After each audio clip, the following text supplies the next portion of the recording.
যখন হঠাৎ এয়ারপোর্টের মেইন সার্ভার লুপ আটকে গেল, তখন হাজার হাজার যাত্রীর জীবন বিপদের মুখে পড়ে গেল। বড় বড় বিদেশি ইঞ্জিনিয়াররাও হাত তুলে দিয়েছিল। কিন্তু ঠিক তখনই এই আবর্জনা কুড়োনো শিশুটি বলেছিল, স্যার, এটা কোনো ভাইরাস নয়, এটা একটা সিস্টেম লুপ। আমাকে শুধু 2 মিনিটের জন্য সময় দিন, আমি এটা ঠিক করে দেব। এই আবর্জনা কুড়ানো ভিখারির এত সাহস কিভাবে হলো ভেতরে ঢোকার? গার্ডস, এর গলা ধরে বাইরে ছুঁড়ে ফেলো। স্যার, এটা ঠিক করা আপনার কোটি টাকার মেশিনগুলোর ক্ষমতার বাইরে। আর এর চাবি কোনো সফটওয়্যারের মধ্যে নেই, আছে আমার এই ছেঁড়া ডায়েরির ভেতরে। এই পাগলের বাচ্চাটাকে থামাও। এটা যদি একটা বোতামও ভুল চাপ দেয় তাহলে সর্বনাশ হয়ে যাবে। একে ধাক্কা দিয়ে বাইরে বের করে দাও। প্রথমে সবাই তাকে নিয়ে হাসাহাসি করেছিল, তাকে ধাক্কা দিয়ে বাইরে বের করে দেওয়া হয়েছিল।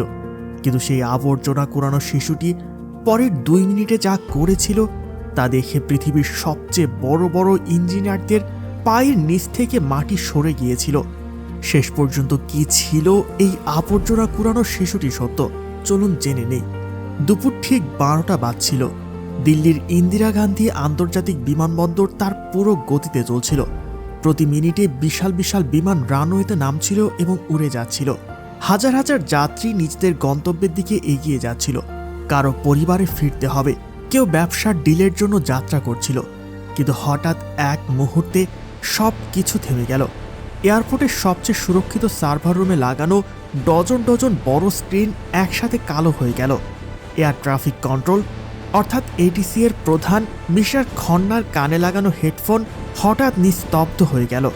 তিনি আতঙ্কে চিৎকার করে উঠলেন, হ্যালো ফ্লাইট A1402, আপনি কি আমাকে শুনতে পাচ্ছেন? রিপ্লাই দিন। কিন্তু ওপাশ থেকে কোনো উত্তর এলো না, শুধু এক ভয়ঙ্কর নীরবতা। এটা কোনো সাধারণ প্রযুক্তিগত ত্রুটি ছিল না। এয়ারপোর্টের মেইনফ্রেম সার্ভার পুরোপুরি ক্র্যাশ হয়ে গিয়েছিল। এর সরাসরি অর্থ ছিল মহাবিনাশ। সেই সময় আকাশে 50টিরও বেশি বিমান উঠছিল, যারা রাডার থেকে অদৃশ্য হয়ে গিয়েছিল। ওরা আকাশে অন্ধ হয়ে পড়েছিল। পাইলটরা জানতো না সামনে কোনো বিমান আছে কিনা, তাদের উচ্চতা কত, নিচের রানওয়ে খালি আছে কিনা। মিস্টার খন্নার মুখ ঘামে ভিজে গিয়েছিল। যদি পরবর্তী 20 মিনিটের মধ্যে সার্ভার চালু না হয়, তাহলে আকাশে উঠতে থাকা এই লোহার পাখিগুলো একে অপরের সঙ্গে ধাক্কা খেয়ে আগুনের গোলায় পরিণত হবে। হাজার হাজার নিরীহ প্রাণ মৃত্যুর দরজায় দাঁড়িয়েছিল। আর কোটি কোটি টাকার ক্ষতি তো কেবল শুরু মাত্র ছিল। দেশের সেরা সফটওয়্যার বিশেষজ্ঞদের সঙ্গে সঙ্গে জরুরি ভিত্তিতে ডাকা হলো। কয়েক মিনিটের মধ্যেই শহরের টপ ইঞ্জিনিয়াররা সেখানে পৌঁছে গেল। আমেরিকা ও জার্মানির নামকরা সফটওয়্যার আর্কিটেক্টদের সঙ্গে সঙ্গে ভিডিও কলে কনফারেন্স করা হলো। কোটি কোটি টাকার ব্যাকআপ সিস্টেম আর সুপার কম্পিউটার একসাথে কাজে লাগানো হলো। কিন্তু সময় যত গড়ছিল, আশা ততই ফুরিয়ে যাচ্ছিল। একজন বিদেশি ইঞ্জিনিয়ার মনিটরের সামনে মাথা চেপে ধরে বলল, এটা অসম্ভব। এটা কোনো সাধারণ ভাইরাস নয়, এটা এমন একটা লুপ যা সিস্টেমকে ভেতর থেকে ধ্বংস করে দিচ্ছে। এটা ঠিক করতে কমপক্ষে 24 ঘন্টা লাগবে। মিস্টার খান্না চিৎকার করে উঠলেন, আমাদের কাছে 24 ঘন্টা নেই, আমাদের কাছে মাত্র 15 মিনিট আছে। যদি সার্ভার চালু না হয়, তাহলে কাল হাজার হাজার মানুষ সূর্য দেখতে পাবে না। যেভাবেই হোক কিছু করো, কিন্তু সার্ভার চালু করো। কিন্তু পৃথিবীর সবচেয়ে দামি প্রযুক্তি আর সবচেয়ে মেধাবী মস্তিষ্কগুলো পুরোপুরি হাল ছেড়ে দিয়েছিল। পুরো এয়ারপোর্টে বিশৃঙ্খলা ছড়িয়ে পড়ল। যাত্রীরা চিৎকার করছিল আর কর্মকর্তারা নিজেদের প্রাণ বাঁচানোর রাস্তা খুঁজছিল। এদিকে এয়ারপোর্টের অন্য প্রান্তে ভিআইপি গেটের বাইরে, যেখানে চকচকে গাড়িগুলো দাঁড়িয়েছিল, সেখানে আবর্জনার স্তূপের পাশে 10 বছরের অর্জুন তার ছেঁড়া অবস্থায় খালি বোতল তুলছিল। ধুলোয় মাখা মুখ আর খালি পায়ের অর্জুনকে দেখে কেউ কোনোদিনই ভাবতে পারত না যে এই শিশুটির রক্তে একজন সফটওয়্যার ইঞ্জিনিয়ারদের প্রতিভা বইছে। অর্জুন প্রতিদিনই এই এয়ারপোর্টের আশেপাশে প্লাস্টিকের বোতল কুড়াতো। আজও সে সকাল থেকে আবর্জনা তুলছিল। দুপুর 1টা বেজে গিয়েছিল, তাই অর্জুন তার বস্তা কাঁধে তুলে শহরের প্রান্তে থাকা একটি ভাঙাচোরা ঝুপড়ির দিকে রওনা করেছিল। সেখানে তার মা সুমিত্রা তার অপেক্ষায় ছিলেন। সুমিত্রা একসময় এই শহরের সবচেয়ে বিলাসবহুল বাংলোর মালিক ছিলেন, কিন্তু আজ তিনি অন্যের বাড়িতে কাপড় ধুয়ে কোনো মতে সংসার চালাচ্ছেন। অর্জুনের বাবা, যিনি একসময় এই বিশাল এয়ারপোর্টের আসল মালিক এবং একজন জিনিয়াস সফটওয়্যার ইঞ্জিনিয়ার ছিলেন, তাকে তারই আপন ভাই বিশ্বাসঘাতকতা করে সরিয়ে দিয়েছিল। একটি দুর্ঘটনার নাম দিয়ে তাকে হত্যা করা হয়েছিল। আর রাতারাতি সুমিত্রা ও ছোট্ট অর্জুনকে রাস্তায় ছুঁড়ে ফেলা হয়।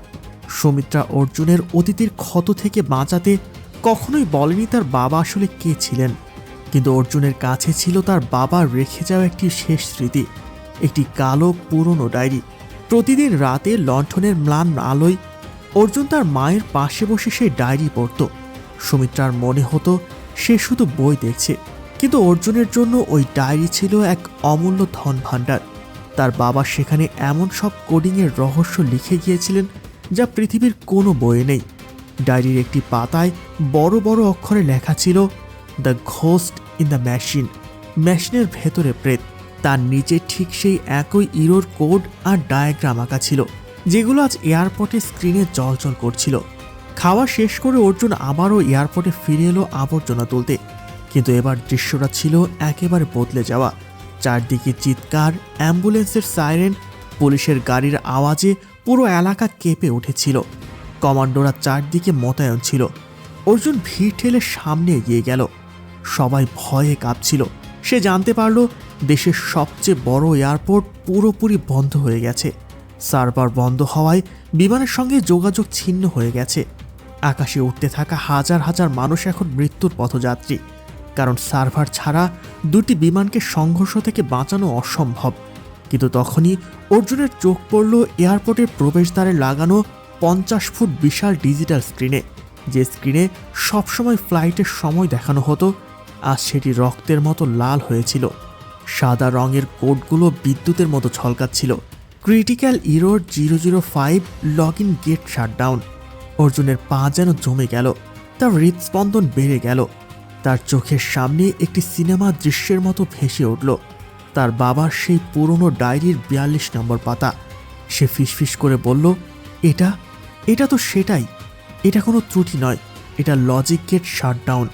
সে মনে করতে পারল তার বাবা ডায়েরিতে লাল কালি দিয়ে ঘিরে রেখেছিলেন। অর্জুন যদি কখনো সিস্টেম এই জালে আটকে যায়, তাহলে বুঝবে কেউ এর শিকড়ে আঘাত করেছে।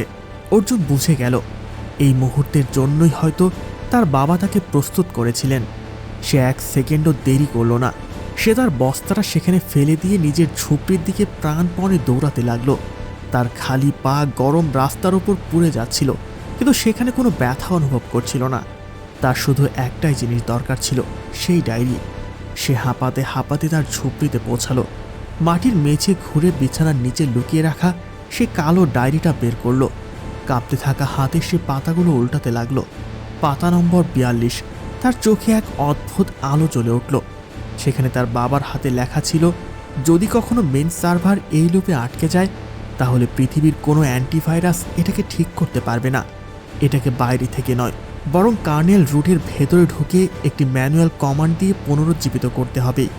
মনে রেখো, রুট কমান্ড শেষ রাস্তা। তার নিচে কোডিংয়ের 10টি লম্বা লাইন লেখা ছিল।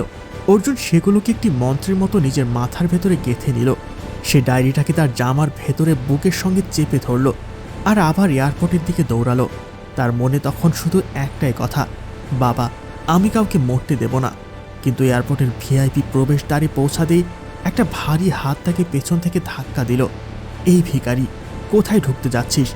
একজন গার্ড চেঁচিয়ে উঠল, এখান থেকে ভাগ। অর্জুন মাটিতে পড়ে গেল। তার কোনোই ঝরে গেল, রক্ত বেরোতে লাগলো। কিন্তু সে আবার উঠে দাঁড়ালো। সাহেব, আমার কথা শুনুন, অর্জুন কাঁপা গলায় বলল। তার কণ্ঠে এক অদ্ভুত দৃঢ়তা ছিল। ভেতরের কম্পিউটার নষ্ট হয়নি, ওটাকে লক করে দেওয়া হয়েছে। আমি জানি ওটা কিভাবে খুলতে হয়। আমি যদি ভেতরে না যাই, তাহলে আকাশের বিমানগুলো একে অপরের সঙ্গে ধাক্কা খাবে। হাজার হাজার মানুষ মারা যাবে সাহেব। গার্ড জোরে হেসে উঠল আর তার সঙ্গীর দিকে তাকিয়ে বলল, দেখছিস, এখন এই আবর্জনা কুড়ানো ছেলেটা আমাদের শেখাবে কিভাবে বিমান বাঁচাতে হয়। ভাগ এখান থেকে, নইলে এমন লাঠি মারব যে আবর্জনা কুড়ানোই ভুলে যাবে। অর্জুন আবার উঠে দাঁড়ালো। তার চোখে জল ছিল, কিন্তু কোনো ভয় ছিল না। ছিল শুধু এক জেদ। সাহেব, আমাকে মাত্র 2 মিনিট দিন। আমি যদি ঠিক না করতে পারি, তাহলে যে শাস্তি দেবেন। কিন্তু এখন মানুষ মরছে, প্লিজ আমাকে যেতে দিন। ঠিক তখনই ভেতর থেকে খবর এলো ব্যাকআপ সিস্টেমও ফেল করেছে। এখন আর মাত্র 10 মিনিট বাকি। এয়ারপোর্টের ভেতরে মৃত্যুর মতো এক নিস্তব্ধতা নেমে এলো। আর বাইরে একটি শিশু দাঁড়িয়েছিল সেই সমাধান হাতে নিয়েই, যেটা পুরো পৃথিবী খুঁজছিল। কন্ট্রোল রুমে মিস্টার খান্নার তার চেয়ারে ভেঙে পড়েছিল। স্ক্রিনে একটা বড় লাল টাইমার চলছিল। 8 মিনিট। বিদেশি ইঞ্জিনিয়াররা হাত তুলে নিয়েছিল। আর এয়ারপোর্টের বর্তমান মালিক অর্থাৎ অর্জুনের কাকা বিক্রম সিং ঘামে ভিজে ফোনে চিৎকার করছিল। বিক্রম সিংয়ের ভয় মানুষ মরবে বলেছিল না, তার ভয় ছিল যদি এয়ারপোর্ট বন্ধ হয়ে যায় তাহলে তার কোটি টাকার সম্পত্তি আর ক্ষমতা সব ধ্বংস হয়ে যাবে। বাইরে গার্ড আবার অর্জুনকে ধাক্কা দিল আর দূরে গিয়ে পড়ে গেল, কিন্তু তার মনোবল ভাঙল না। সে দেখল ভিআইপি গেটের নিরাপত্তা এতটাই কড়া যে পাখিও গেলে ঢুকতে পারবে না।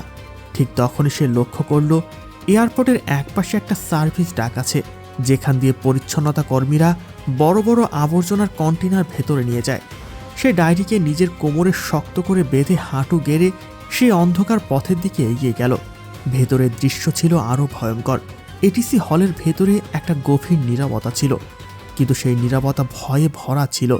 মিস্টার খন্না বারবার হেডসেটে চিৎকার করছিলেন, ফ্লাইট 702, আপনার উচ্চতা বাড়ান, আমরা কিছুই দেখতে পাচ্ছি না।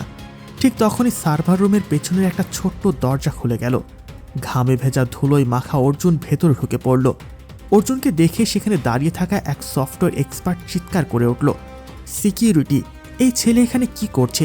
একে এক্ষুনি বাইরে বের করো, এটা খুবই সংবেদনশীল এলাকা। দুজন নিরাপত্তা কর্মী অর্জুনের দিকে ঝাঁপিয়ে পড়ল, কিন্তু অর্জুন বিদ্যুতের মতো ফুর্তিতে দৌড়ে গিয়ে মূল কনসোলের নিচে ঢুকে পড়ল। সেখান থেকে সে চিৎকার করে বলল, মিস্টার খন্না, আপনার স্ক্রিনে যে 0045 কোডটা দেখা যাচ্ছে ওটা কোনো বিদেশি ইঞ্জিনিয়ার খুলতে পারবে না। ওটা আমার বাবা অবিনাশ সিংয়ের ডেডম্যান সুইচ। আপনি যদি আমাকে 1 মিনিটও না দেন তাহলে সিস্টেম চিরতরে লক হয়ে যাবে। অবিনাশ সিংয়ের নাম শুনে মিস্টার খন্নার হাত কেঁপে উঠল। থামো। মিস্টার খন্না গার্ডদের ইশারা করলেন, একে ছেড়ে দাও। মিস্টার খান্না ধীরে ধীরে অর্জুনের কাছে এলেন আর তার ময়লা মুখটার দিকে ভালো করে তাকালেন। তার চোখে তিনি দেখলেন সেই পুরনো ঝলক, যেটা বহু বছর আগে এই এয়ারপোর্টের আসল মালিকের চোখে দেখেছিলেন। মিস্টার খান্না জিজ্ঞেস করলেন, তুমি কিভাবে জানো এটা সেফগার্ড কোড? অর্জুন তার বুকে চেপে ধরা সেই ছেঁড়া ডায়েরিটা দেখালো। বলল, কারণ এটা আমার বাবার ডায়েরি। তিনি লিখে গেছেন, যদি কখনো কোনো ভুল মানুষ এই সিস্টেমের দখল নিতে চায় তাহলে সার্ভার নিজেকে এইভাবে লক করে দেবে। যে কোনো সুপার কম্পিউটার ওটা খুলতে পারবে না। বিক্রম সিং ভয়ে চিৎকার করে উঠল, বলল, সব মিথ্যে, এই ছেলে পাগল, একে বাইরে ছুঁড়ে ফেলো। কিন্তু মিস্টার খান্না তার কথা একদম শুনলেন না। তিনি অর্জুনের হাত ধরে সরাসরি তাকে নিয়ে গেলেন সেই সার্ভার রুমে, যেখানে দেশের রাষ্ট্রপতিকেও চেকিং ছাড়া ঢুকতে দেওয়া হয় না। পুরো সার্ভার রুমে এক গভীর নীরবতা নেমে এলো। একদিকে কোটি কোটি টাকার মেশিন, পৃথিবীর সেরা ইঞ্জিনিয়াররা, আর অন্যদিকে একটি আবর্জনা কুড়ানো শিশু যার হাতে একটি ছেঁড়া পুরনো ডায়েরি। অর্জুন কম্পিউটারের সামনে বসে পড়ল। তার ছোট ছোট আঙুলগুলো কিবোর্ডের কাছে এগিয়ে গেল। সে চোখ বন্ধ করল আর তার মায়ের সঙ্গে বসে পড়া ডায়েরির প্রতিটা শব্দ মনে করতে লাগলো। সময় বাকি ছিল মাত্র 4 মিনিট।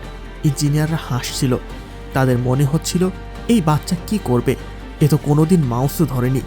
কিন্তু যেই না অর্জুনের আঙুলগুলো কিবোর্ড ছিল, ঘরের পরিবেশটা যেন বদলে গেল। অর্জুন কমান্ড প্রম্পট খুলল আর সেই কোড টাইপ করতে লাগলো, যা কোনো প্রোগ্রামিং বইয়ে নেই।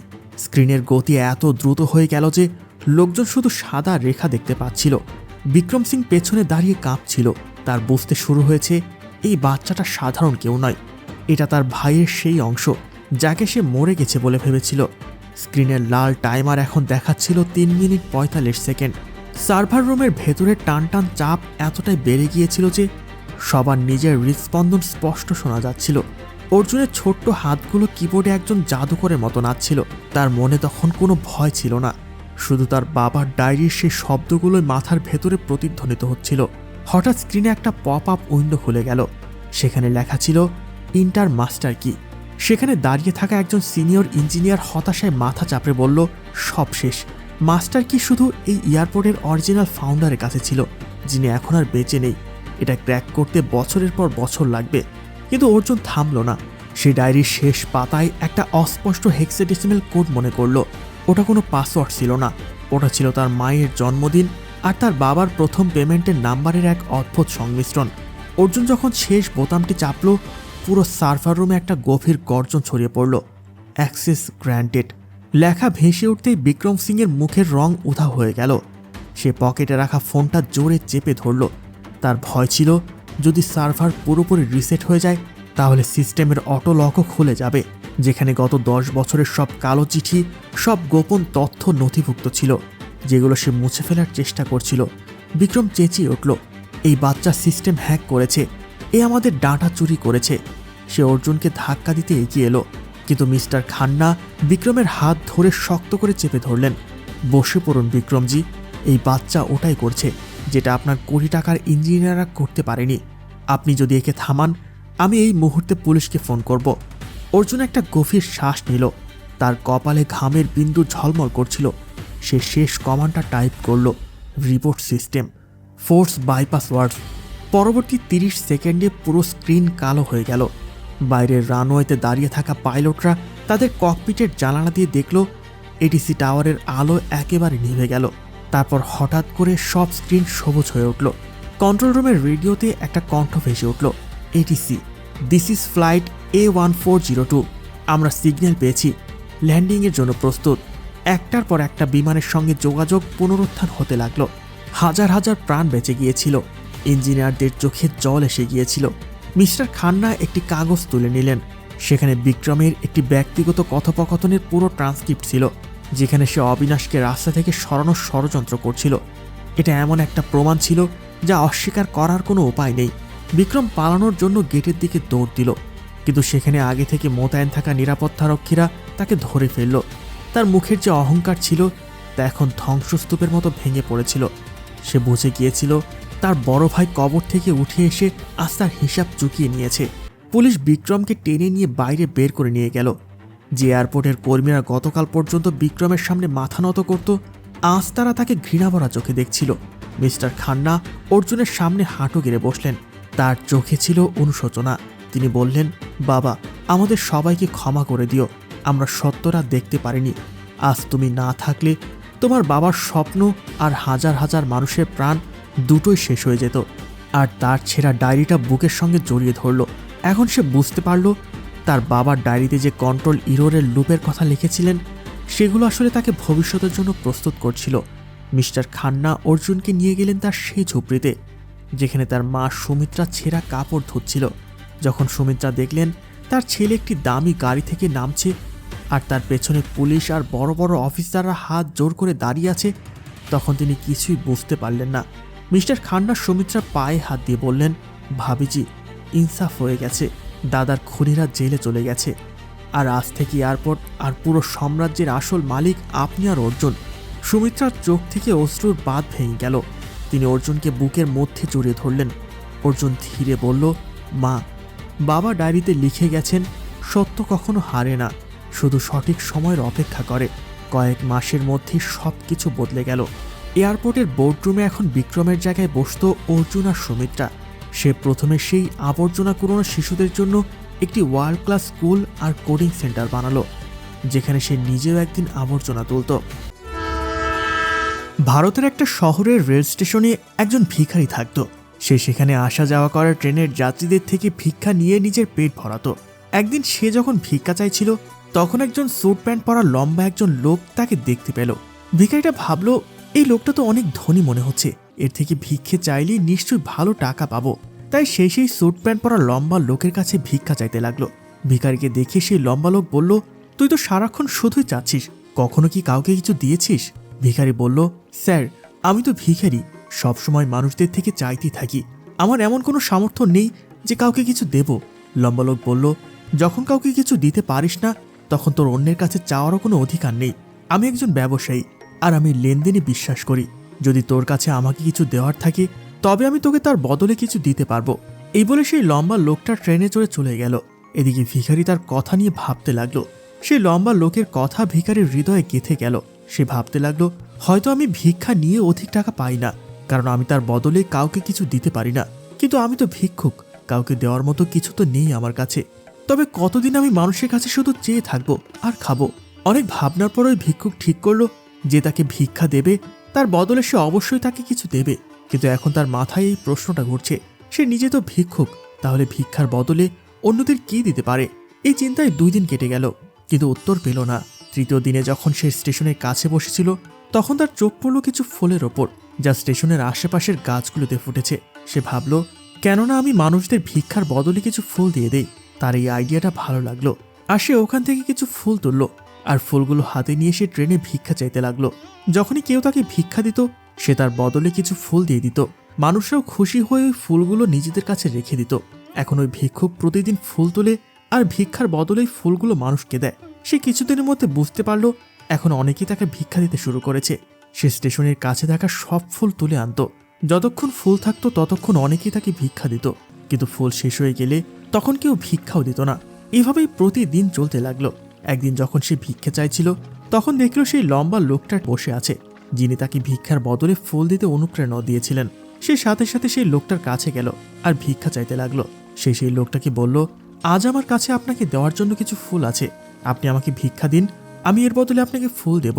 সেই লম্বা লোকটা তাকে ভিক্ষার নামে কিছু টাকা দিল এবং ভিখারিটা তাকে কিছু ফুল দিল।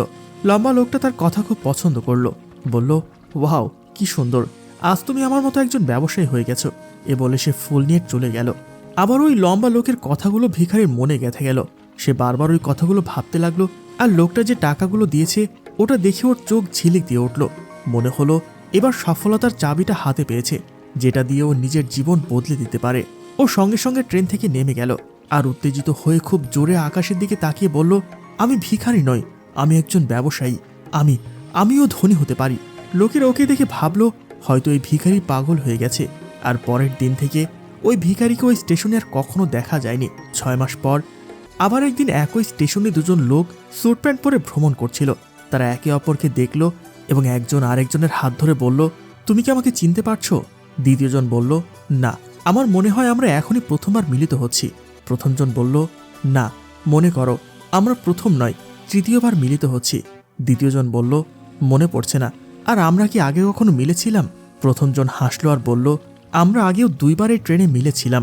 আমি সেই ভিখারি যাকে তুমি প্রথমবার দেখায় বলেছিলে আমাকে আমার জীবনের জন্য কি করতে হবে। লোকটা কিছুক্ষণ ভাবলো আর বলল, ও মনে পড়ল, তুমি সেই ভিখারি যাকে আমি একবার ভিক্ষা দিতে অস্বীকার করেছিলাম আর আরেকবার তোমার থেকে কিছু ফুল কিনেছিলাম। কিন্তু আজকে তুমি ছুট প্যান্টে কোথায় যাচ্ছ আর এখন তুমি কি করছো? তখন প্রথম ব্যক্তি বলল, হ্যাঁ আমি সেই ভিখারি, কিন্তু আজ আমি ফুলের একটা বড় ব্যবসায়ী আর এই ব্যবসার কাজে আমি অন্য শহরে যাচ্ছি। একটু থামার পর সে আবার বলল, তুমি প্রথমবার আমাকে প্রকৃতির সেই নিয়মটা বলেছিলে যার মধ্যে আমি শিখেছি আমরা তখনই কিছু পাই যখন আমরা কিছু দিই। এই লেনদেনের নিয়ম সত্যিই কাজ করে, আমি এটা অনেক ভালো করে অনুভব করেছি। কিন্তু একসময় আমি নিজেকে সবসময় ভিখারি ভাবতাম, এর থেকে ওপরে উঠবো কখনো ভাবিনি। আর যখন তোমার সাথে আমার দ্বিতীয়বার দেখা হলো তখন তোমার কথায় বুঝতে পারলাম যে আমি এখন একজন ব্যবসায়ী হয়ে গেছি। আমি বুঝে গেছি যে আমি আসলে ভিখারি নই, ব্যবসায়ী হয়েছি। বুঝে নিয়েছিলাম মানুষ আমাকে এত ভিক্ষা কেন দিচ্ছে, কারণ তারা আমাকে ভিক্ষা দিচ্ছিল না, বরং ওই ফুলগুলোর দাম দিচ্ছিল। সবাই আমার কাছ থেকে ফুল কিনছিল, কারণ এত সস্তায় অন্য কোথাও ফুল পাওয়া যেত না। সবার চোখে আমি ছোট ব্যবসায়ী ছিলাম, কিন্তু নিজের চোখে আমি একটা ভিখারি ছিলাম। আপনার কথা শুনে বুঝতে পারলাম আমি আসলে ছোট ব্যবসায়ী। ট্রেনে ফুল বন্টন করে যে টাকা জোগাড় করেছিলাম তাতে অনেক ফুল কিনে ফুলের ব্যবসায়ী হয়ে গেলাম। এখানকার মানুষ ফুল খুব পছন্দ করে আর তাদের এই পছন্দই আমাকে আজকে ফুলের বড় ব্যবসায়ী বানিয়েছে। দুজন ব্যবসায়ী অনেক খুশি ছিল। স্টেশনে নামার পর একসাথে নেমে নিজেদের ব্যবসার কথা বলে এগিয়ে গেলেন তারা। বন্ধুরা, এই গল্প থেকে আমরা অনেক কিছু শিখতে পারি।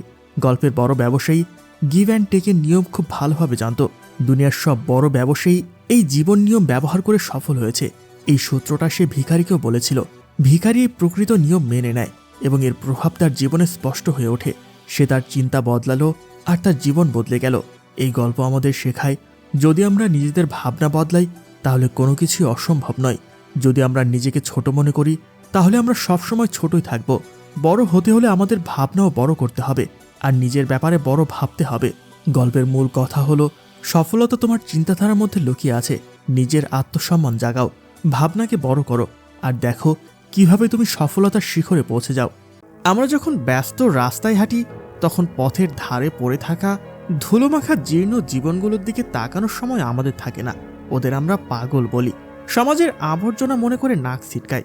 কিন্তু আপনি কি কখনো ভেবে দেখেছেন ওই জট ধরা চুল আর নোংরা পোশাকের আড়ালে এমন কোনো ব্যক্তিত্ব লুকিয়ে থাকতে পারে যার পায়ের ধুলো নেওয়ার যোগ্যতাও হয়তো আমাদের নেই।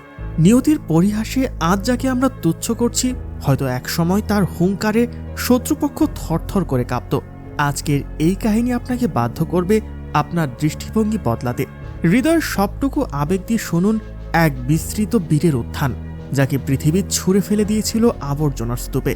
কিন্তু সময় তাকে ফিরিয়ে দিয়েছে তার প্রাপ্য রাজ সিংহাসন। চোখের জল ধরে রাখা কঠিন হবে, কারণ এই গল্প শুধু কষ্টের নয়, এই গল্প ভস্ম থেকে উঠে আসা এক ফিনিক্স পাখির। ঘটনাটি শুরু হয় উত্তর ভারতের রুক্ষ পাথরের শহর সোনাপুরের পুরনো বাস স্ট্যান্ড থেকে। জ্যৈষ্ঠ মাসের তপ্ত দুপুর, আকাশ থেকে যেন আগুন ঝরছিল।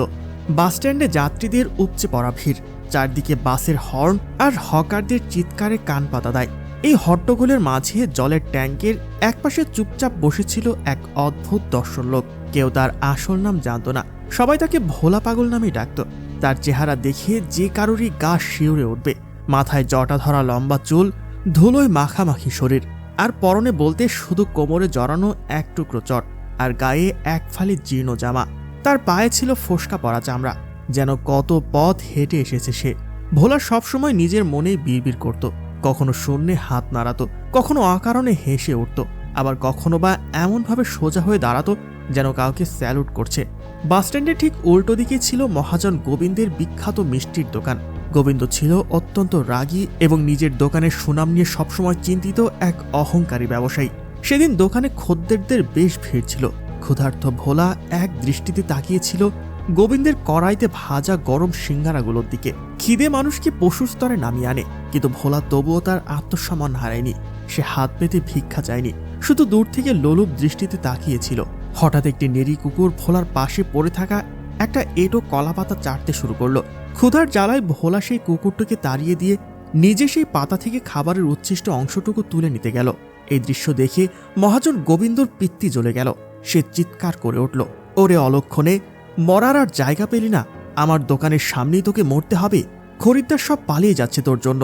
গোবিন্দ রাগে গজগজ করতে করতে দোকান থেকে বেরিয়ে এলো। তার হাতে ছিল বাসন ধোয়ার গরম জল ভর্তি একটা মগ। কোনো কিছু বিচার না করে সে সেই ফুটন্ত গরম জল ভোলার পায়ের কাছে ছুঁড়ে মারল। সে চেঁচিয়ে বলল, সর এখান থেকে, না হলে পরের বার গায়ে গরম তেল ঢেলে দেব। গরম জলের ছিটে ভোলায় পায়ে পড়তেই চামড়া পুড়ে যাওয়ার উপক্রম হলো। কিন্তু আশ্চর্যের বিষয়, সে না কাতরালো না কোনো চিৎকার করল। সে শুধু তার জ্বলন্ত দুটি চোখ তুলে একবার গোবিন্দর দিকে তাকালো, আর তারপর যা করল তা দেখে উপস্থিত জনতা হতভম্ব হয়ে গেল। ভোলা তাকে কোনো গাল দিল না। সে দুই হাত জোর করে মাথা নিচু করে ভাঙা কিন্তু গভীর গলায় বলল, জয় হিন্দ নাগরিক, আপনার অসুবিধার জন্য আমি দুঃখিত। আমরা এখানকার নিরাপত্তা নিশ্চিত করছি। সেখানে দাঁড়িয়ে থাকা একদল বখাটে ছেলে হো হো করে হেসে উঠল। একজন বলে উঠল, দেখ ভাই, এই পাগল নিজেকে চৌকিদার ভাবছে। মজা করার জন্য একটি ছেলে রাস্তা থেকে ইটের টুকরো করিয়ে ভোলার পিঠ লক্ষ্য করে ছুঁড়ে মারল। ঢপ করে আওয়াজ হলো। পাথরটি তার মেরুদণ্ড গিয়ে লাগলো। আঘাতটি নিশ্চয়ই খুব যন্ত্রণাদায়ক ছিল, কিন্তু ভোলা নড়ল না। সে একইভাবে টান টান হয়ে দাঁড়িয়ে রইল, যেন সীমান্তে পাহারাদার কোনো সৈনিক। তার চোখে জল ছিল না, ছিল এক অদ্ভুত দৃঢ়তা। ঠিক সেই মুহূর্তে বাসস্ট্যান্ডের গেটে একটি স্কুল বাস এসে থামল এবং বাচ্চারা নামতে শুরু করলো। বাতাসের গতিবেগ খুব বেশি ছিল। একটি ছোট বাচ্চার হাত ফসকে কাগজের তৈরি একটি ছোট জাতীয় পতাকা উড়ে গেল। বাতাসের ঝাপটায় সেই তেরঙ্গা পতাকাটি উড়ে সোজা রাস্তার পাশের নর্দমার দিকে ধেয়ে যেতে লাগলো। গোবিন্দ এবং বাকিরা হাসাহাসিতে ব্যস্ত ছিল। পতাকার দিকে তাদের নজর ছিল না, কিন্তু ভোলার নজর এড়ায়নি। যে সে দেখল তেরঙ্গা পতাকা নর্দমায় পড়ে যাচ্ছে, তার শরীরের ভিতর যেন বিদ্যুৎ খেলে গেল। যে লোকটি একটু আগে খোঁড়াচ্ছিল সে চিতার ক্ষিপ্রতায় দৌড় দিল। কেউ কিছু বুঝে ওঠার আগেই সে নর্দমার কিনারে ঝাঁপিয়ে পড়ল। তার শরীরের অর্ধেকটা নোংরা কাদায় ডুবে গেল, কিন্তু তার একটি হাত ছিল ওপরের দিকে। নর্দমার কালো জলে পড়ার ঠিক আগের মুহূর্তে সে শূন্যে সেই কাগজের পতাকাকে লুফে নিল। সে পরম মমতায় নিজের নোংরা জামার শুকনো অংশ দিয়ে পতাকাটি পরিষ্কার করল। তারপর সেটাকে কপালে ছোঁয়ালো, চুম্বন করল এবং খুব সাবধানে বুকের পকেটে রেখে দিল, যেন ওটা কোনো কাগজের টুকরো নয়, পৃথিবীর সবচেয়ে দামি রত্ন। এই দৃশ্য দেখে ভিড় কিছুক্ষণের জন্য স্তব্ধ হয়ে গেল, কিন্তু মহাজন গোবিন্দ আবার বিদ্রুপ করে বলল, বড় দেশপ্রেমে গেলেন রে, ওরে নাটকবাজ, এই ড্রামা অন্য কোথাও গিয়ে কর। ঠিক তখনই শহরের পরিবেশ দ্রুত বদলে যেতে শুরু করলো। দূর থেকে পুলিশের গাড়ির সাইরেনের শব্দ ভেসে আসতে লাগলো। প প প। এটা কোনো সাধারণ পুলিশের গাড়ি ছিল না। পুলিশের কনভয় দ্রুতগতিতে বাসস্ট্যান্ড চত্বরে প্রবেশ করল। শহরের বড়বাবু ইন্সপেক্টর চৌধুরী এবং তার দলবল লাঠি উঁচিয়ে চিৎকার করতে লাগলেন, সরো সবাই, পেছনে সরো, রাস্তা ফাঁকা করো, ভিআইপি মুভমেন্ট আছে।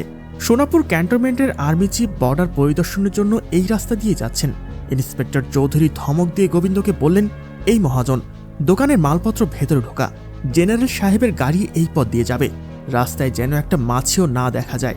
তখনই ইন্সপেক্টর চৌধুরীর নজর পড়ল রাস্তার ধারে দাঁড়িয়ে থাকা ভোলার ওপর। সে তখনও পকেট থেকে সেই কাগজের পতাকাটি বের করে সোজা করার চেষ্টা করছিল। ইন্সপেক্টরের মেজাজ খারাপ হয়ে গেল। তিনি চেঁচিয়ে বললেন, আর এই পাগলটা এখানে কি করছে? জেনারেল সাহেব যদি এই ভিখারিকে দেখেন তবে আমার চাকরি খেয়ে নেবেন। ওটাকে এখান থেকে সরাও এক্ষুনি।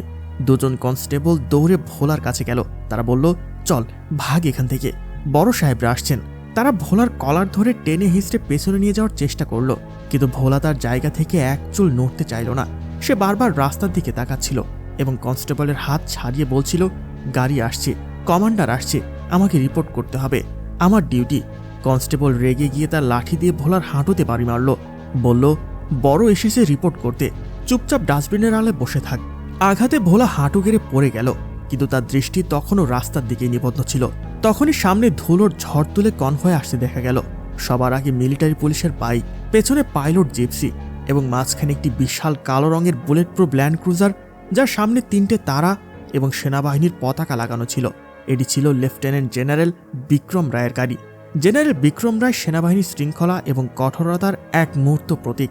তিনি পেছনের সিটে বসে কিছু গুরুত্বপূর্ণ ফাইল দেখছিলেন। বাসস্ট্যান্ডে ভিড় থাকায় কনভয়ের গতি কিছুটা ধীরে হয়ে গেল। ইন্সপেক্টর চৌধুরী এবং পুলিশরা অ্যাটেনশন হয়ে স্যালুট দিচ্ছিলেন। ভিড়ের আড়ালে কনস্টেবলরা ভোলার মুখ চেপে ধরে রেখেছিল যাতে সে শব্দ করতে না পারে। কিন্তু যেই ভোলা সেই 3 তারা লাগানো গাড়ি এবং তার ওপরের তেরঙ্গা পতাকা দেখল, তার শরীরে এক অমানবিক শক্তি ভর করল। সে এক ঝটকায় দুজন কনস্টেবলকে সিটকে ফেলে দিল। কনস্টেবলরা দূরে গিয়ে পড়ল। ভোলা তার ছেঁড়া পোশাকে কাদামাখা শরীর নিয়ে ভিড় চিরে সোজা রাস্তার মাঝখানে এসে দাঁড়ালো। কনভয়ের পাইলট গাড়িটি সজোরে ব্রেক কষল। কক কক গাড়ি থেমে গেল। কমান্ডাররা মুহূর্তের মধ্যে গাড়ি থেকে লাফিয়ে নামলো। তাদের স্বয়ংক্রিয় বন্দুকগুলো ভোলার দিকে তাক করা হলো। ইন্সপেক্টর চৌধুরীর শ্বাস বন্ধ হওয়ার উপক্রম হলো। আজ এই পাগলের জন্য তার চাকরি তো যাবেই, হয়তো তার প্রাণটাও যাবে। কিন্তু ভোলা কোনো কিছুর তোয়াক্কা করল না। সে তার 2 পায়ের গোড়ালি একসাথে করল, বুক টান টান করল এবং ডান হাতের তালু কপালে ঠেকিয়ে এমন নিখুঁত ও কড়া এক স্যালুট দিল যে বাতাসের শব্দ যেন স্তব্ধ হয়ে গেল। তার চোখে আর সেই পাগলামি ছিল না। সেখানে এখন জল জল করছে এক ফৌজি অফিসারের ইস্পাত কঠিন শৃঙ্খলা। সে তার গলার শিরা ফুলিয়ে চিৎকার করে উঠল, Jai Hind sir, alpha 1 reporting for duty sir. গাড়ির ভেতরে বসা জেনারেল বিক্রম রায় যেই কণ্ঠস্বর শুনলেন, তার হাত থেকে কলমটি খসে পড়ল। আলফা 1, এই কোড নেম তো 15 বছর আগে শেষ হয়ে যাওয়া এক গোপন মিশনের নাম। জেনারেল বিক্রম জানালা দিয়ে বাইরে তাকালেন। দেখলেন রাস্তার মাঝখানে এক জরাজীর্ণ পাগল ভিখারি দাঁড়িয়ে স্যালুট করছে। সাধারণ মানুষের চোখে সে ভিখারি হতে পারে, কিন্তু জেনারেলের জহুরির চোখে অন্য কিছু দেখল। তিনি দেখলেন লোকটির স্যালুটের ভঙ্গি বুড়ো আঙুলের সঠিক কোণ এবং তার দাঁড়িয়ে থাকার ভঙ্গি একজন প্রশিক্ষিত কমান্ডোর মতো। এবং সবচেয়ে বড় কথা, তিনি ভোলার কবজিতে একটি পুরনো অস্পষ্ট ট্যাটু দেখতে পেলেন, একটি ডানা মেলা এগোল। জেনারেল বিক্রমের মুখ ফ্যাকাশে হয়ে গেল। তিনি ড্রাইভারকে চিৎকার করে আদেশ দিলেন, স্টপ, গাড়ি থামাও, এক্ষুনি থামাও। পুরো কনভয় স্তব্ধ হয়ে গেল। জেনারেল বিক্রম রায়, যিনি নিরাপত্তার খাতিরে কখনো গাড়ি থেকে নামেন না, আজ তিনি দরজা খুলে চলন্ত রাস্তার মাঝখানে নেমে এলেন। ইন্সপেক্টর চৌধুরী দৌড়ে এলেন। স্যার, সরি স্যার, এটা একটা পাগল, আমি এক্ষুনি একে সরিয়ে দিচ্ছি। জেনারেল ইন্সপেক্টরকে হাতের ইশারায় এমনভাবে থামিয়ে দিলেন যেন তিনি কোনো তুচ্ছ পোকা। তার নজর শুধুই পাগলের উপর নিবন্ধ ছিল। জেনারেল টলমল পায়ে ভোলার দিকে এগিয়ে গেলেন। ভোলা তখনও পাথরের মূর্তির মতো স্যালুট দিয়ে দাঁড়িয়েছিলেন। জেনারেল ঠিক তার সামনে দাঁড়িয়েছিলেন। তার চোখ দিয়ে জল গড়িয়ে পড়ল। তিনি কাঁপা কাঁপা গলায় জিজ্ঞেস করলেন, রুদ্র, মেজর রুদ্রপ্রতাপ, এটা কি তুমি? এই নাম শুনে ভোলার হাত ধীরে ধীরে নিচে নেমে এলো। তার শূন্য দৃষ্টিতে হঠাৎ স্মৃতির এক ঝলকানি খেলে গেল। সে ভাঙা গলায় বলল, eagle operation valley, mission successful sir. আমার সঙ্গীরা ফিরে আসেনি স্যার, ভ্যালি অফ ডেথ। এই কথা শোনা মাত্র জেনারেল বিক্রম রায় সেই নোংরা কাদায় মাখামাখি পাগলকে জড়িয়ে ধরলেন। এত শক্ত করে বুকে জড়িয়ে ধরলেন যে উপস্থিত সকলের আত্মা কেঁপে উঠল। একজন 3 স্টার জেনারেল একজন পাগল ভিখারির গলা জড়িয়ে রাস্তার মাঝখানে দাঁড়িয়ে শিশুর মতো কাঁদছিলেন। রুদ্র, আমার বাঘ, তুমি বেঁচে আছো। আমরা তোমাকে মৃত ভেবেছিলাম। 15 বছর তুমি কোথায় ছিলে আমার ভাই? ভিড় তখন পাথর হয়ে গেছে। মহাজন গোবিন্দর হাত থেকে সিঙ্গারা পড়ে গেল। ইন্সপেক্টর চৌধুরীর মুখ হা হয়ে রইল। যাকে সবাই ঢিল মেরেছিল সে আসলে মেজর রুদ্রপ্রতাপ। 15 বছর আগে কি এমন ঘটেছিল যে আজ একজন জেনারেল তার সামনে কাঁদছেন। জেনারেল বিক্রম রায় মেজর রুদ্রের মুখ তার 2 হাতে তুলে নিলেন। মেজর রুদ্রের চোখে এখনও সেই শূন্যতা, কিন্তু জেনারেলের ইউনিফর্মের গন্ধ হয়তো তার মস্তিষ্কের কোনো স্তূপ কোণে পুরনো স্মৃতি জাগিয়ে তুলেছিল। ইন্সপেক্টর চৌধুরী ভয়ে কাঁপতে কাঁপতে এগিয়ে এলেন। স্যার, স্যার, আমাদের মনে হয়েছিল কোনো পাগল। জেনারেল বিক্রম তাকে কথা শেষ করতে দিলেন না। তিনি সিংহের মতো গর্জন করে উঠলেন, ভিড় এবং পুলিশদের দিকে আঙ্গুল তুললেন। পাগল? তোমাদের কি পাগল মনে হয়? জেনারেল সাহেব মেজর রুদ্রের ছেঁড়া শার্টের বাঁ দিকটা ছিঁড়ে ফেললেন। সেখানে পাঁজরের কাছে পোড়া দাগ এবং গুলির গভীর ক্ষতচিহ্ন ছিল। সেই ভয়াবহ ক্ষত দেখে ভিড়ের অনেকেই চোখ বন্ধ করে ফেললেন। জেনারেল বিক্রমের গলা ভারী হয়ে গেল, কিন্তু তাতে এমন রাগ মিশেছিল যে সবাই ভয় পেয়ে গেল। দেখছো এই দাগ? এটা কোনো কুকুরের কামড়ের দাগ নয়, এটা শত্রুর টর্চার ছেলের দেওয়া সেই অমানবিক নির্যাতন, যা যদি তোমাদের কাউকে এক মুহূর্তের জন্য দেওয়া হয় তবে তোমাদের আত্মা শরীর ছেড়ে পালাবে। জেনারেল নিজের মাথার টুপি খুলে ভোলার মাথায় পরিয়ে দিলেন। এই লোক যাকে তোমরা পাথর মেরেছ, ইনি ভারতীয় সেনার প্যারা স্পেশাল ফোর্সের সবচেয়ে ভয়ঙ্কর কমান্ডো মেজর রুদ্র Pratap Singh, code name eagle. জেনারেলের চোখে জল এবং গর্ব 2 ছিল। 15 বছর আগে আমরা একটা মিশনে পাঠিয়েছিলাম, অপারেশন রেড ঈগল। শত্রু আমাদের দেশে এক বিশাল জৈব হামলার ষড়যন্ত্র করেছিল। মেজর রুদ্র সেই ল্যাব উড়িয়ে দিয়েছিলেন, দেশের কোটি কোটি মানুষের প্রাণ বাঁচিয়েছিলেন, কিন্তু ফেরার সময় সঙ্গীদের বাঁচাতে উনি পেছনে থেকে যান। জেনারেলের গলা ধরে এলো। আমাদের কাছে খবর এসেছিল যে সেখানে বিস্ফোরণ হয়েছে এবং সবাই মারা গেছে। আমরা এদের শহীদ হিসেবে মেনে নিয়েছিলাম, কিন্তু শত্রু এদের মারেনি, এদের নরকে আটকে রেখেছিল 15 বছর। ভাবতে পারো, 15 বছর অন্ধকার কোঠরিতে খাবার ছাড়া, প্রতিদিন মার খাওয়া, বিদ্যুতের শক সহ্য করা, শুধু এই জন্য যে ইনি যেন দেশের গোপন তথ্য ফাঁস করে দেন। শত্রু এদের শরীর ভেঙেছে, মন ভেঙে দিয়েছে, পাগল বানিয়ে বর্ডারে ফেলে দিয়েছে। কিন্তু জেনারেল মেজর রুদ্রের দিকে তাকালেন, যিনি এখনও সতর্ক ভঙ্গিতে দাঁড়িয়েছিলেন। কিন্তু শত্রু এদের আত্মা ভাঙতে পারেনি। স্মৃতি চলে গেছে, নিজের নাম ভুলে গেছেন, বাড়িঘর ভুলে গেছেন, কিন্তু একটা জিনিস ভুলেননি, দেশপ্রেম এবং শৃঙ্খলা। মহাজন গোবিন্দ যে গরম জল ঢেলেছিলেন, সে লজ্জায় মাটিতে মিশে যাচ্ছিল। যে ছেলেরা পাথর মেরেছিল তারা ভিড়ের মধ্যে লুকানোর চেষ্টা করছিল। মেজর রুদ্র, যিনি এতক্ষণ চুপ ছিলেন, তিনি কাঁপতে কাঁপতে পকেটে হাত দিলেন। তিনি পকেট থেকে সেই কাদা মাখানো দুমড়ানো কাগজের পতাকাটি বের করলেন। তিনি সেটাকে কাঁপতে থাকা হাতে সোজা করে জেনারেল বিক্রমের দিকে বাড়িয়ে দিলেন। তার শুকনো ঠোঁট থেকে অস্পষ্ট কিছু শব্দ বেরোলো। স্যার, ঝান্ডা, ঝান্ডা নিচে পড়তে দেওয়া যাবে না, ভারত মাতা। বলতে বলতে মেজর রুদ্র টলে পড়লেন। তার শরীর আর সায় দিচ্ছিল না। জেনারেল তাকে ধরে ফেললেন। তিনি সেই নোংরা কাগজের পতাকাটি মেজরের হাত থেকে নিলেন। জেনারেল সেই নোংরা কাগজটিকে নিজের ঠোঁটে ছোঁয়ালেন, তারপর কপালে ঠেকালেন এবং নিজের ইউনিফর্মের ওপরের পকেটে, ঠিক যেখানে মেডেলগুলো বসানো থাকে, সেখানে রেখে দিলেন। জেনারেল চিৎকার করে ডাক্তারকে ডাকলেন, মেডিক, মেডিক, স্ট্রেচার নিয়ে এসো জলদি। কমান্ডোরা দৌড়ে এলো। মেজর রুদ্রকে খুব সতর্কতার সাথে স্ট্রেচারে শোয়ানো হলো। জেনারেল বিক্রম রায়, যিনি কখনো মাথা নত করতেন না, তিনি ঘুরে ভিড়ের দিকে তাকালেন, বললেন, লজ্জা করে আমার। যে স্বাধীনতার বাতাসে তোমরা শ্বাস নিচ্ছ, যে দোকানে তোমরা ব্যবসা করছো, সেটা ওই পাগলের দেওয়া ভিক্ষা। ইনি নিজের যৌবন, পরিবার সবকিছু তোমাদের জন্য হারিয়েছেন, আর তোমরা একে কি দিয়েছ? পাথর, গালি, গরম জল। জেনারেলের কণ্ঠস্বর বাসস্ট্যান্ডে প্রতিধ্বনিত হতে লাগলো। মনে রেখো, যখন তোমরা রাতে শান্তিতে ঘুমাও, তখন সীমান্তে কোনো এক রুদ্র জেগে থাকে। ছেঁড়া পোশাকে কোনো মানুষকে দেখলে তাকে ভিখারি ভেবো না, হয়তো তার কাঁধে একসময় তোমাদের দেশের সুরক্ষার ভার ছিল। মহাজন গোবিন্দ দৌড়ে এসে জেনারেলের পায়ে পড়ল। সাহেব, আমার পাপ হয়েছে সাহেব, আমাকে গুলি করে দিন। আমি ভগবানের গায়ে গরম জল ঢেলেছি। সে হাওমাও করে কাঁদতে লাগলো। জেনারেল তাকে কিছু বললেন না, শুধু বললেন, প্রায়শ্চিত্ত করতে চাইলে আজকের পর কোনো অসহায় মানুষের উপহাস করবে না, কারণ ইউনিফর্ম খোলার পর ফৌজি শুধু একটা মানুষ হয়ে যায়, কিন্তু তার আত্মা সবসময় ফৌজি থাকে। মেজর রুদ্রকে অ্যাম্বুলেন্সে নয়, জেনারেল সাহেবের ব্যক্তিগত গাড়িতে বসানো হলো। যখন কনভয় চলতে শুরু করলো, মেজর রুদ্র জানালা দিয়ে বাইরে তাকিয়েছিলেন। তার চোখে একটা অদ্ভুত শান্তি ছিল। হয়তো তিনি বুঝতে পেরেছিলেন যে তার ডিউটি শেষ হয়েছে এবং তিনি অবশেষে ঘরে ফিরছেন। যেই গাড়ি এগিয়ে এলো, পুরো সোনাপুর বাসস্ট্যান্ড, কি দোকানদার, কি পুলিশ আর কি যাত্রী, সবাই এক লাইনে দাঁড়িয়ে গেল। কোনো আদেশ ছাড়াই হাজার হাজার হাত একসাথে শূন্যে উঠে সেই বিদায়ী বীরকে স্যালুট জানালো। বাতাসে তখন একটাই ধ্বনি, ভারত মাতা কি জয়, বন্দে মাতরম।